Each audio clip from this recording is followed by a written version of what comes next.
Okay, no more putting this off. It's one of those now or never moments. This is Jay Brown Yoga Talks podcast. My name is Jay Brown. If you're new, welcome, and everyone else, how are you doing? I guess the question really is, how am I doing? I don't know. I don't know how I'm doing. Honestly, as I was just saying, it's one of those times.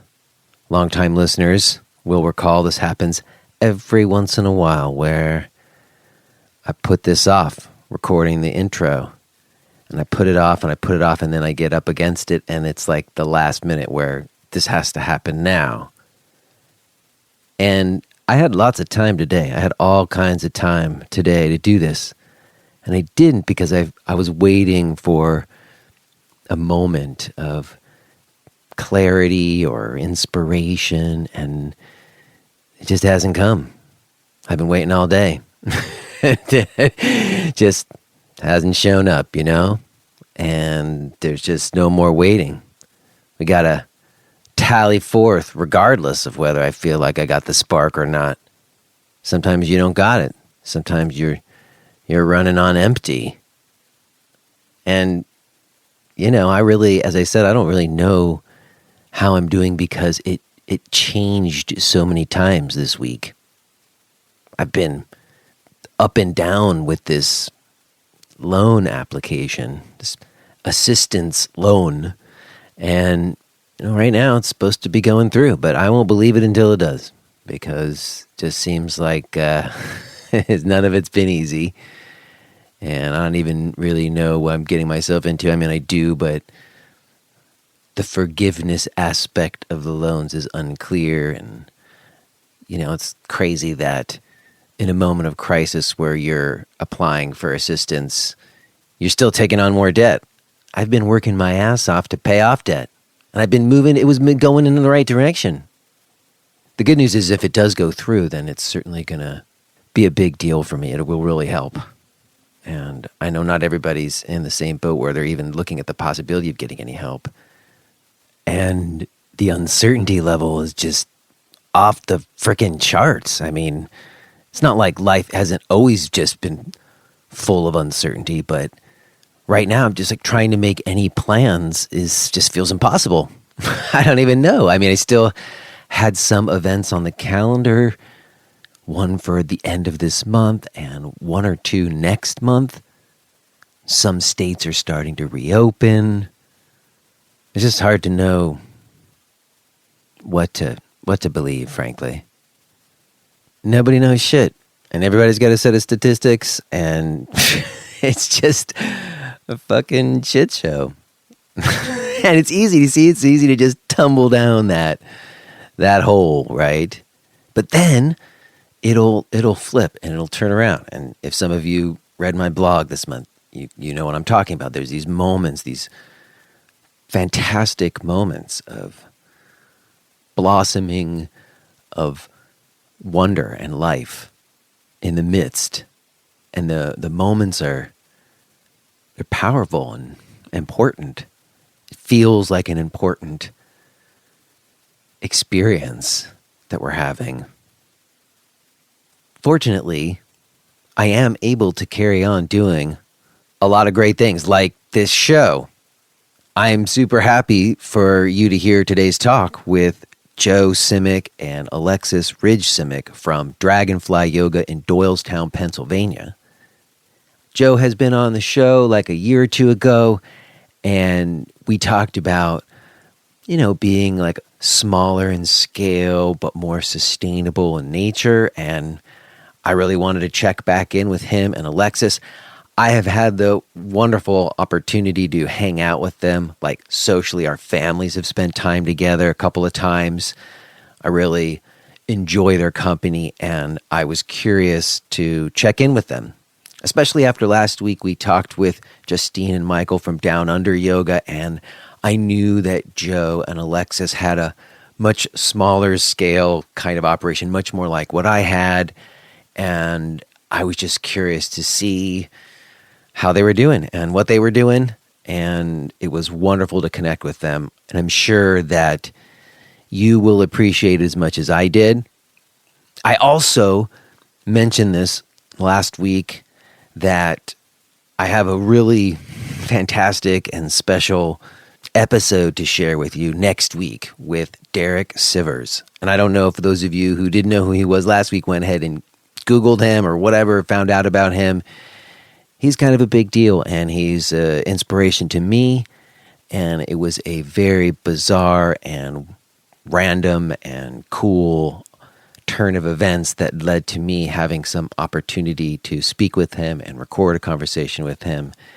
And I really think it's in the spirit of today's talk as well. I'll say a little bit more about that on the other side. I just need to mention it again that next week, Derek Sivers will be here. So you might want to tune into that. Let me also take a quick moment just to mention today's sponsor, KarmaSoft. Many of you who've been listening have heard me talk about KarmaSoft many times. And I know that everybody's in a, as I was saying, uncertain situation right now.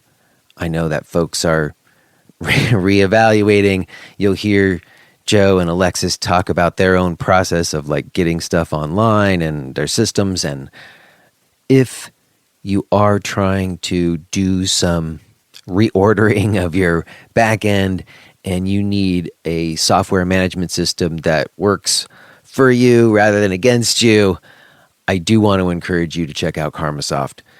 Rudy Senecal, the owner of KarmaSoft, is an old friend of mine. I used KarmaSoft myself. Rudy's been on the show before. You can go back and listen to that episode. We talk all about how he runs his company and what I liked about it. And Rudy has set up a couple of different options for people. He's working with people to help them through this. So if you're one of those people who owns or manages a studio and you're trying to figure something out and you need a little bit of a new avenue, it might be the right time to switch to KarmaSoft. Go check it out for yourself. Go to karmasoftonline.com. Also, this episode is brought to you in support from Podcast Premium subscribers Don Sepron and Leslie Carson. Thank you so much, Don and Leslie. It is through the support of premium subscribers like Don and Leslie that we are able to keep this going. And you also get access to the full archives. If you want to learn more about becoming a Podcast Premium subscriber, you can go to jbrownyoga.com. All right, like I said, this is the final hour here. I'm right up against the wire getting this out to you. So we're just going to leave it here. And I will touch base with you on the other side. But let's go ahead and get to it. Let's listen to this conversation that I had with Joe Simek and Alexis Ridge Simek from Dragonfly Yoga in Doylestown, Pennsylvania.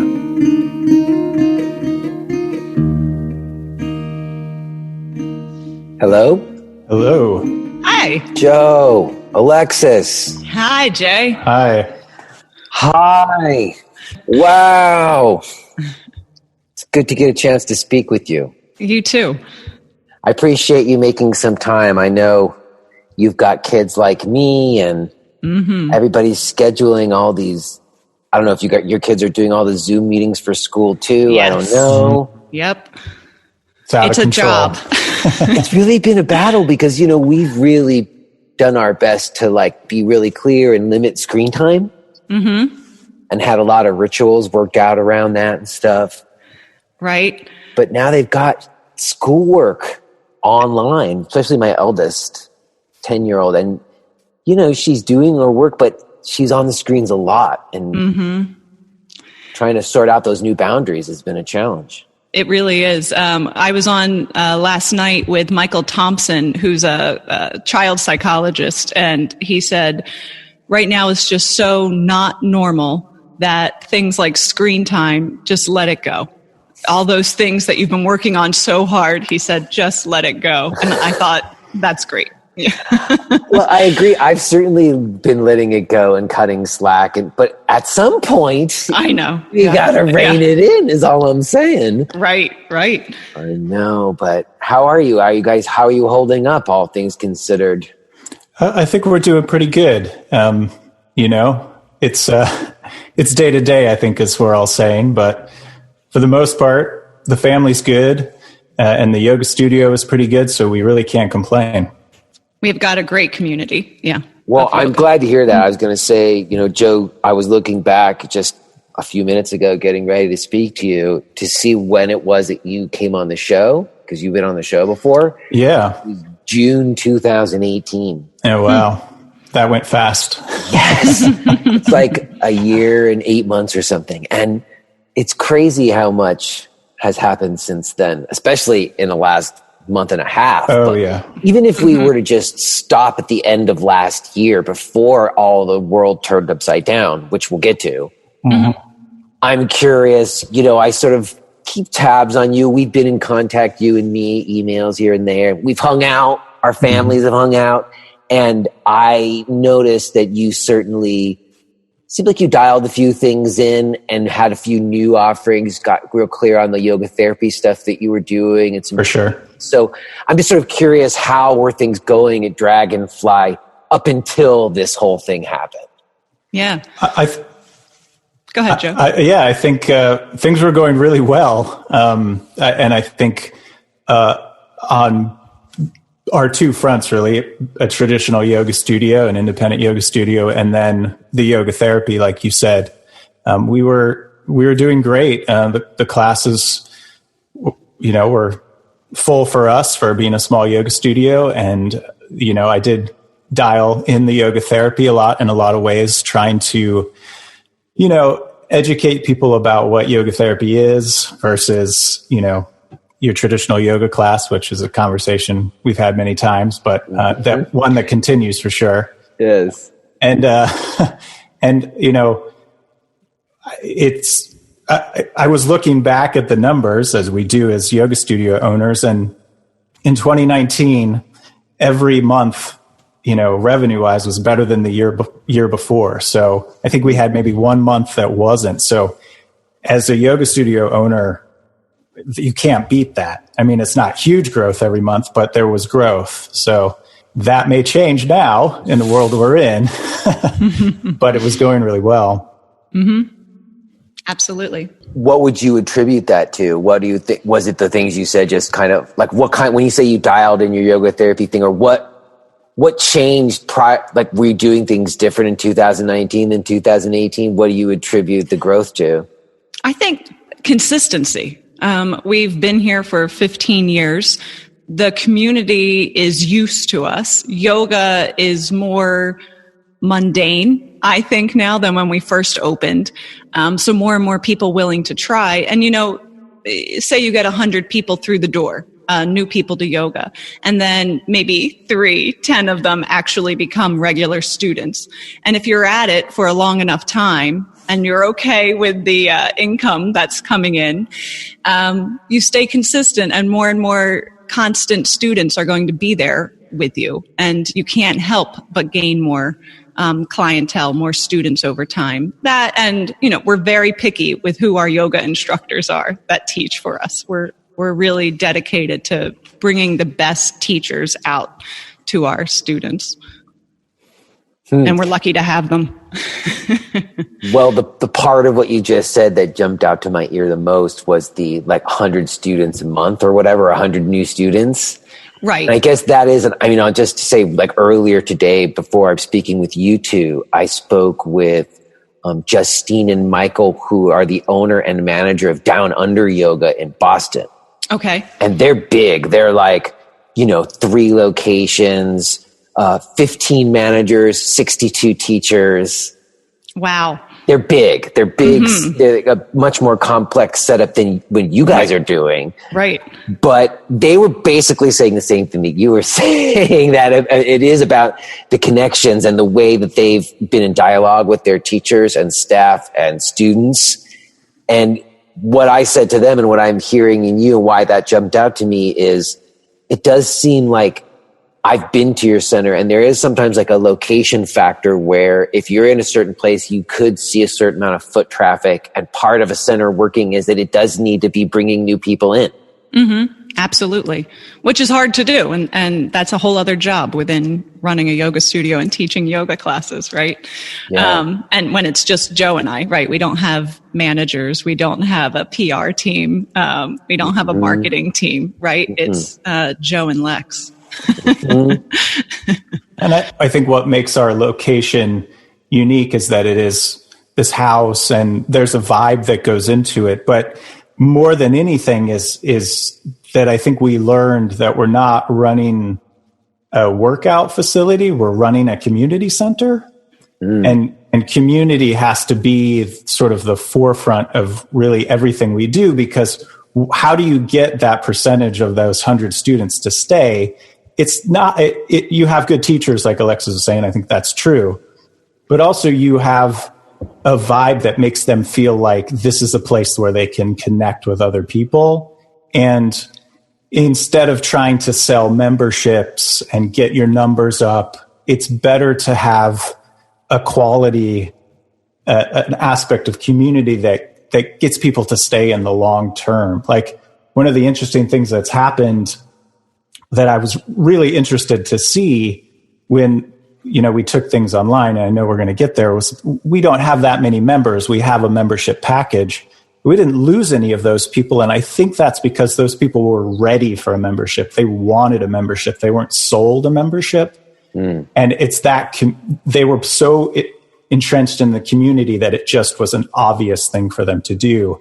And I think that's what has helped us, at least in the last couple of years, maintain that consistent growth, because we're like rooted in this community. Well, that's what I was going to say. Having spent a little time with you in your house, in your community, I noticed the thing that was very intriguing to me is that you knew your neighbors. Like, when we walked around, you knew your neighbors. And I remember last time you were on, we talked about the Fiara project and other things that you guys do as well. And it just seemed to me that sometimes when people talk about creating community around a yoga center, it doesn't always connect, like it's like in the yoga center. But when you're talking about community, you're talking about knowing your neighbors. Absolutely. There's maybe even more than like just making it like a nice space when they get there. You know what I mean? Yeah, you're part of the community. It doesn't mean everybody needs to be a student. We're really friends with the car guy next door, Ziggy, and he's not going to come into a yoga class anytime soon, but he's super supportive of the studio. We're friends with the art museum up the street. We're friends with all of the people around. It doesn't mean they need to be our yoga students. It's just that they know they can maybe use the yoga studio if they need it for a private event, or they can reach out to Joe and Lex or one of our teachers if they need something different. Yep. Or the other nonprofits in town that we work with. And that is really a thing. I remember when I had my center and I like walked around to talk to people. Like, you have to do that. You have to, like, it's not always a comfortable thing. Even you're sort of putting yourself out there. I remember like walking into the senior facility to introduce myself. You know what I mean? You got to put yourself out there to connect to your community. Absolutely. Yeah. And you never know. Some people do end up coming into class that you would have never thought would come into your yoga class and become some of your most dedicated students. So I learned a long time ago to not have who's your demographic, who's coming in, and to just throw that out the window. Yeah, that's the best when that person shows up, right? Absolutely. You've cracked you've broken the barriers or something. Absolutely. Yeah. Well, it's crazy to hear that, because that's also what the folks at Down Under said, that things were actually going pretty good, and then this whole thing hit. So, I meant you and I were both in Pennsylvania. And I'm sure you saw, like, the governor just announced that the schools they're closed for the rest of the year. Right. Which we assumed. I know, it wasn't a big shock. I think I was holding hope a little still, though I feel terrible for my eldest, but. Yeah. I think if you're a parent, you were definitely holding out hope that you wouldn't have to homeschool the rest of the Yeah. But the homeschooling, I mean, certainly she's doing her work, but at this point in 5th grade, she does her work, we're not having to do a lot of homeschooling, but It's the 2nd grader that needs a lot more work. that's right. That's Yeah. right. You got to do some stuff, right? That's hands-on. Absolutely. And I've just been there's been a few moments where it was just like under a lot of stress. Like just the other day, Rosin, who you've met, she was just, forgive me, she was just being such a bitch. She was acting like such a bitch to her little sister and then to me and her mom. And and it's just how she's managing, right? She had hit there was her wall. Moment, yes, there was a moment where I was like really mad at her, and I was like, I really was on the verge of yelling. Yeah. But I caught it and I just thought, and I took that breath and I thought, oh shit, she's old enough to understand that things are really fucked up right now. Mm-hmm. Oh, yeah. Absolutely. She's freaking out just as much as we are, and she doesn't know how to handle it or say anything about it or, and that's why she's acting like a bitch. Right. Yeah. It's a totally reasonable response. Yeah. If that's all she does, that you're in good shape. Yeah. But it's a crazy moment. So, what did how early on did you guys realize, okay, we got to close? Like, walk me through your process of, okay, we got to stop doing in-person classes. What are we doing? We started back in February, actually, thinking about it. Yeah, we were pretty early. I say that sometimes I worked for Arizona Office of Tourism during 9/11, and watching what that did from one catastrophe like that and what it did to the entire world at that point. I was working with Southwest Airlines too, and just watching the impact of that, and then seeing this coming, right? Once it hit Italy, I think Joe and I started having the hard conversations. What does this look like for us and what do we need to do? And then we're really fortunate that Joe's previous life was a web designer, and he started getting to work right away. And then I think by March 9th, we were really ready to go up and running and started playing around with cameras during our live classes. And then I think March 11th or 12th was our last in-person, in-studio class. Yeah, we sent out an email to, our email list, and it was announcing online classes, and it was early enough that one of our instructors said to me, "Are you guys doing this because of Corona, or were you thinking about it already?" And I said, well, between you and me, man, it's Corona, but we just feel like we have to be proactive. But I'll be honest with you, though, I haven't felt anxiety like I felt when we were making the decision to close our doors in, 20 years. I mean, that was one of the most anxious days I've had, just because it felt, and early March, it was we just didn't know how things were going to play out at all. It was very scary. There were lots of major decisions. It felt like every day we were making another major decision, because then we had to decide not to let our teachers we had it set up so they could come in and teach live classes to the computer here. And then we had to shut that down and teach each of our teachers how to teach from their own homes, right? Making sure they had the technology, making sure they had a place in their house that was reasonable for the broadcast to go out from, right? Yeah. There was a lot of details going into it. So you nursed them through that. Yeah, Joe was great working. Because I think that's been a little bit of what I've been hearing from teachers out there, is centers that were more caught off guard. You just kind of threw it out there, and everybody trying to deal with the links and. Yeah, right? I mean, the thing that I realized early on was that we're going to have to make this as smooth as we can on both for the students and the instructors. So instead of trying to come up with a new payment format or implement something new, I was like, okay, we're just going to have our standard payments. I'm going to open up a Zoom room and we're going to log you in like you were there in person. And the Zoom room worked well.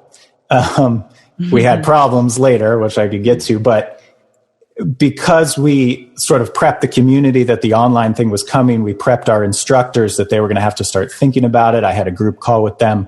it did go very smoothly for us, thankfully, and we didn't really ever cancel a class.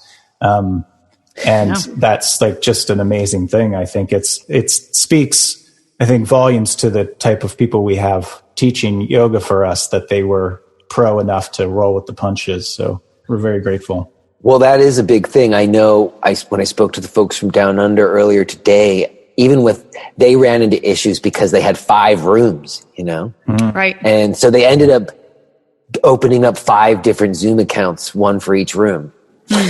Basically, They first tried to go through some big portal, like somebody sold them on a portal. You know me about portals, right, Joe? Mm-hmm. Well, they tried to do it and it didn't work at all.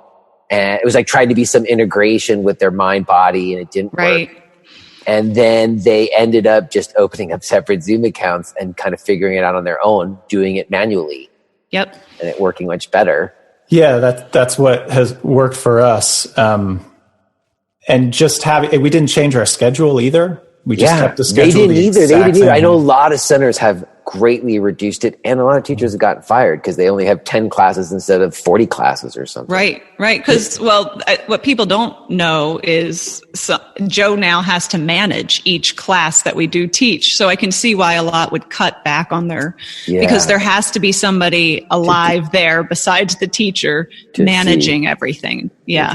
So has been, I will say we've done a lot of things seamlessly, but there's a lot of magic going on behind the scenes. Well, let me ask you about that. When you say magic, because I don't know that all places are doing. A lot of them are leaving it to the teacher. What sort of things are you doing just to make sure you're like taking a head count, or like what are you doing, Joe, when you're managing these classes that are happening online? Well, that was the thing. It was like, how many Zoom rooms do we want to have? How many passwords do we want to have floating around out there? So my thought was, let's have one Zoom room that I open and I host, and then the teacher logs in from wherever they are. I see. And I give them that co-host capability. But, one of the things that happened, I think most people are aware that Zoom has had their security issues, but my first thought was, let's just have the Zoom room open, like a open door, and have people come and sign them in when we see them. Yeah. But if you broadcast your Zoom link to the whole... That's the whole issue. So, let me say one thing about that, because I actually got, I've been a Zoom Pro account holder for a couple years now. I've been doing live stream classes for a while. We switched to Zoom a little while back. And you always had the option to use passwords. Right. It was always an option there. But it didn't default. It defaulted to no password, and then you could choose to have a password.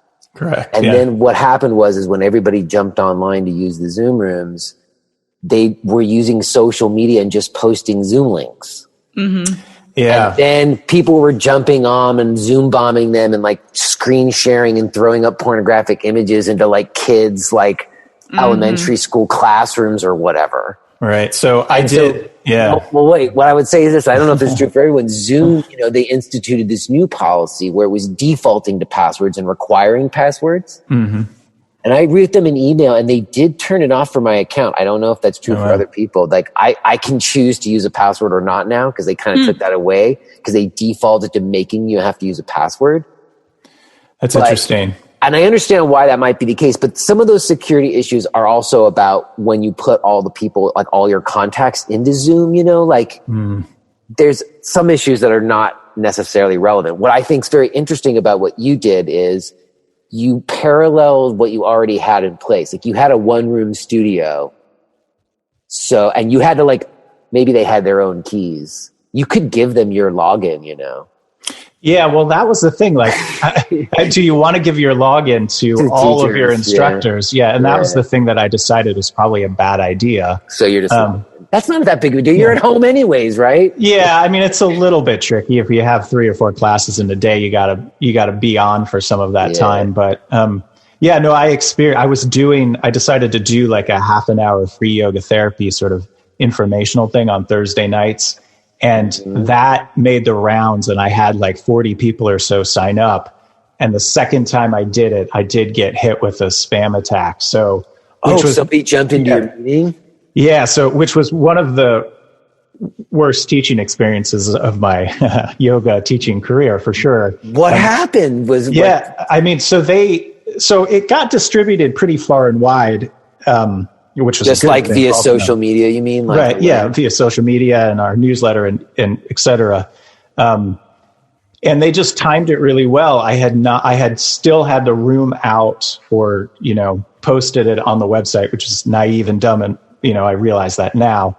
And they timed it really well about 2 minutes in before I was able to really lock the meeting down because I had 40 people logging in, right? Yeah. They were just in there. So I progressively tried to shut it down. Zoom has changed the location of some of those security buttons, but so I was like shutting down the chat and then shutting down audio. What were they doing? They're just saying... It was just really inappropriate things that I probably just shouldn't mention. You don't have to repeat them, but like just... Yeah. Oh. Yeah. Both images and chat and just super inappropriate stuff. So I was able to finish the session. It was only a half an hour. In retrospect, I probably should have just shut it all down. But thankfully, I was quick enough on the trigger with some of those security things that I think most people didn't get exposed to, everything. But obviously, it interrupted me as an instructor, as a teacher. So... Well, I guess that is the danger, but it is those links going out to like an open thing. That's what I'm saying. If I have like a closed circle and it's just people who've signed up with their email addresses to meet, it's a different story than posting it out on Facebook. On social media. So we did that. We've done that now. We've put the Zoom links, which are different for every class, behind our pay system. Right. So now which is it has its pros and cons. Yeah, it's still not totally secure, but it's a little bit what they call security by obscurity. Exactly. Mm-hmm.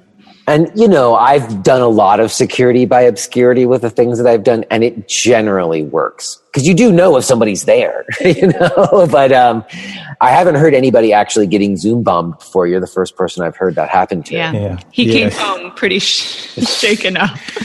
It was class. It was the worst class I've ever had. No. Yeah, but, it's interesting, though, that, like you said, that trying to make it a smooth shift. And it was what I got from the folks at Down Under, and I'm hearing kind of underneath what you're saying, is that if you did have a community of people in place, and it was more than just yoga fitness classes, like you said, and it was a more community oriented thing, and there's those connections that go along with that, and people value having that place in their neighborhood, then when this situation happens, if they had in a membership, they don't cancel it right away, Right. We haven't seen everybody come back. I mean, they have their accounts going, and there's some people with packages. And I think now we're able to take a breath and now start to reach out to those people we haven't seen. Either make sure they can figure out how to get onto Zoom. I know Joe spent almost an hour with one of my students talking her through from like turning on your computer to where's the volume, right? So you have to have a lot of patience as you help people get on, but then you're connecting them to a community. And this one individual's a single woman, lives at home by herself and hasn't seen people in a month. So now she knows how to use Zoom, and she was talking about using it with one of her friends, right? So, there's that other service component that you're doing as well, even though it might get a little frustrating. And have you both been doing the online classes? Yes. Yep. And had you done any online classes before? Not in this way. Yeah. For sure. And I think a lot of our teachers were a little nervous about it. For some reason, I think Joe and I think we were just so in the adrenaline mode that I didn't have time to think about. You didn't have time for performance anxiety. You're like, we just got to get this fucking happening. Right. Exactly. It was like, well, if you like it, great. If you don't, I'll work on it. Yep. Yeah. And I think everybody's been really forgiving. Right. So if it wasn't the best quality, or if I didn't share things or move my body a certain way so you couldn't see things properly, they're going along with me for now. And I've definitely fine-tuned some things of how I'm portraying myself on a camera that's different. Yeah, you got to get conscious about it a little bit more, right? Yep, absolutely. Yeah.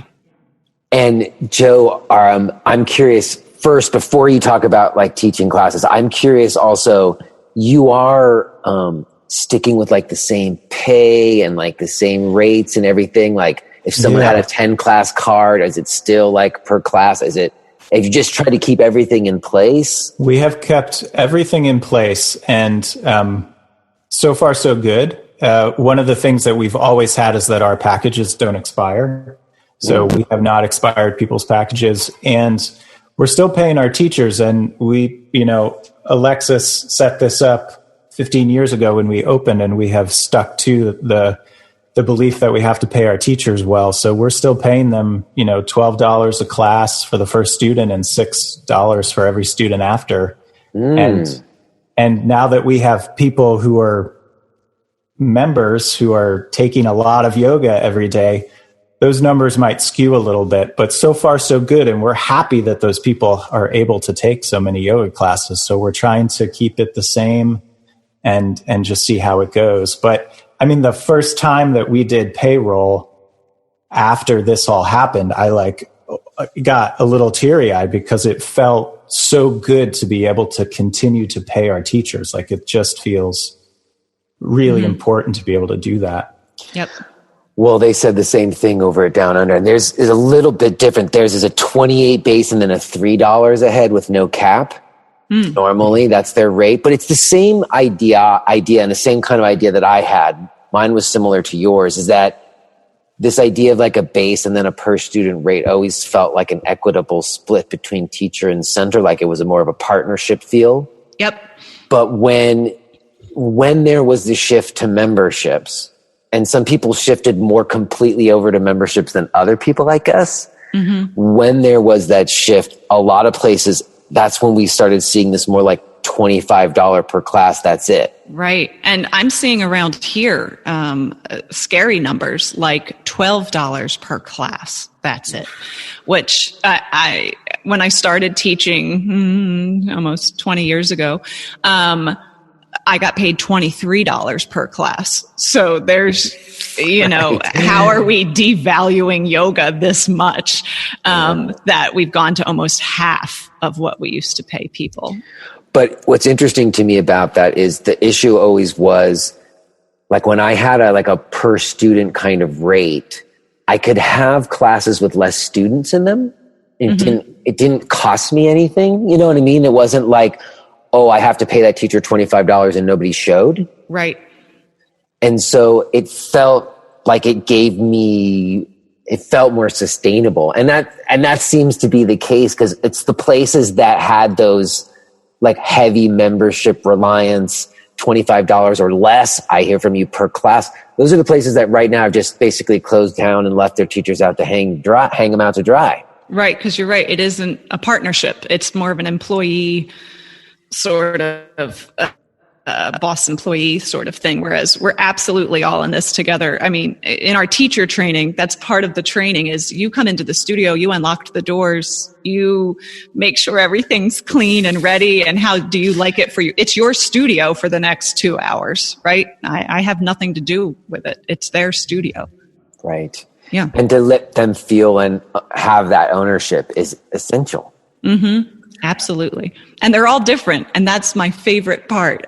Each teacher sets up different things in the room, and I can tell who was in before because they'll put the blankets back somewhere else, or somebody else will have a little setup or different candles. That's so funny because I know many yoga center owners used to get mad at teachers for not putting things back exactly where they were supposed to go. And they would put like pictures up of how they wanted the mats and the blankets folded, and then nobody paid attention to those anyways. Right. So I would be really stressed out it's nice if I was worried appreciate about that they just do it different and not be mad about that. Right. Because it's theirs. I mean, I guess if there was a bunch of stuff spilled all over, then that would be a different story. Yeah. They trash the space. But, right. But it's a good point, because one of the things, because even though, the folks at Down Under, they actually do have all their teachers as employees. That's something we talked about, like not independent contractors. But even though they do that, and they provide them health insurance, by the way, they pay 70% of their health insurance, which is pretty incredible. Like I was pretty impressed. Like, they've really tried to put their money where their mouth is. That's great. But even still, even though they are W-2s and not 1099s, they're still like having these meetings with people and like letting their teachers educate them about stuff, and you know what I mean, being really responsive, and it having the same elements that you're talking, even though it might be slightly like larger in scale, not by a lot, but by some, it's still the same elements. Right. Teachers supporting teachers as understanding that that's kind of the basis of the yogic exchange. Right. Absolutely. It's, again, I learn from my teachers all the time. Definitely. Well, Joe, when did you start teaching online classes? When was your first online class or digital class?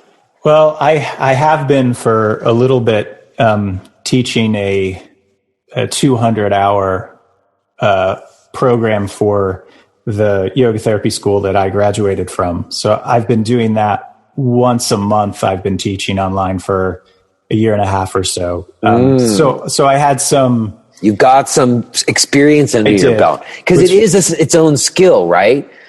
It is, for sure. It's just it's a different thing because you can't read the energy of the room as easily, for obvious reasons.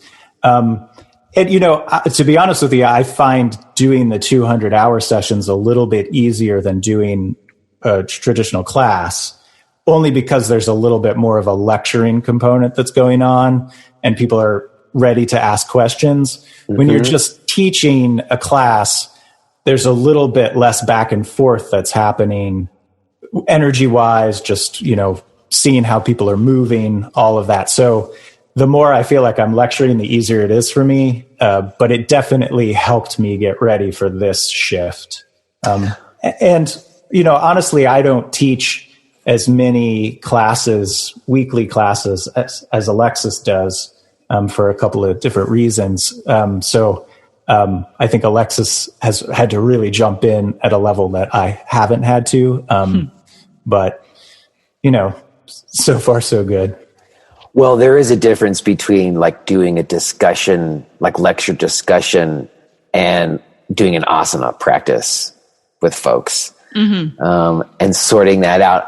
I do think it's interesting what you said about reading the room, because I did do them for a while where it was only one way and I couldn't see anybody. Yeah. And then that just feels like me performing for the camera.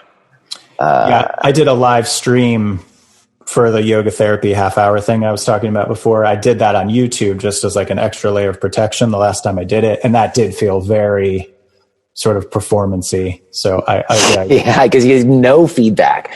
At least with the Zoom, I can even get a sense of pacing sometimes, like finding pacing, because I can see where people are.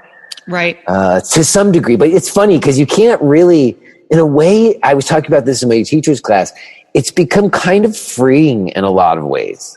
Because, sometimes people like cut off, like this is arm, and like you can't see, you know what I mean? So the old, like if you were like a stringent alignment person, you can't really, we've all had to loosen up on that, I think. Yeah, I think I've been loosening up on that for the past 10 years. So yes, that's right. I know we've been talking about that, but it's funny how people who've always advocated to do practice by yourself at home, or people who've advocated to come away from some of the trappings that group yoga classes have brought about. Some of those things have aren't there anymore now, and everybody's at home, and that's kind of an amazing thing. Everybody's pets and stuff. Oh, right. It brings a certain sense of life to it, though, too, a certain sense of truth, right?